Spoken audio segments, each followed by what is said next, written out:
Round one is over, but the 2012 election season is far from finished. City Council member Carl DeMaio and Congressman Bob Filner will face off this November in San Diego's mayor race. Assemblyman Nathan Fletcher finished in third place last night, and District Attorney Bonnie Dumanis finished in fourth. Now, local campaigns enter a new phase with fewer candidates but more money. Fox 5's John Langeler is live in the studio now with the effects of last night's primary election and what we can expect in the coming months.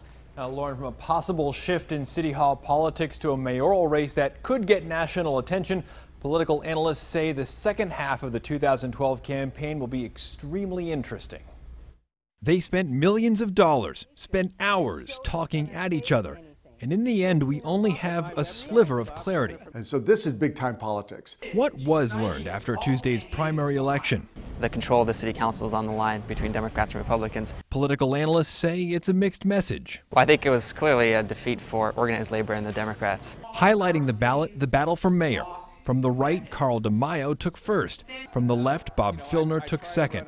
Both will duke it out until November for what experts believe will be a volatile election. Usually you zig to the left or right during the primary and zag back to the center for the general election. But given how entrenched both Carl DeMaio and Bob Filner are, they may not zag that much back to the center. On the other hand, I think one of the worst things you can do for either of the candidates that are going to be in the runoff for the mayor it is to backtrack. One major question is, where will the votes and endorsements for Nathan Fletcher and Bonnie Dumanis end up going? Fletcher and Dumanis lost on Tuesday. A lot of people think because Dumanis and Mr. Fletcher were Republicans, the votes will go to DeMaio.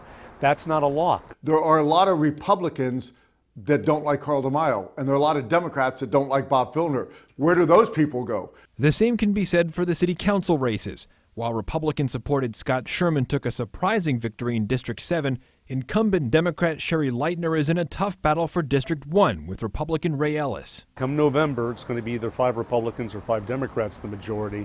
I'm thinking it's probably going to be 5 Democrats. Most political observers agree, for one major reason. Turnout amongst Democrats is going to be higher, and certainly I think it's going to be an uphill battle for both Ray Ellis and Carl DeMaio. Labor in particular, and just liberals in general, from outside all over the country will come and watch this race. So expect the national eyes and also the national dollars to be in San Diego. Both Carl DeMaio and Bob Filner have connections in Washington, D.C. DeMaio used to work there. Of course, Filner is a congressman. So when you see the flyers, the commercials, and all the cash come into this race before November, observers say there's a pretty good chance Washington, D.C. is where a lot of that money is going to come from. Lauren.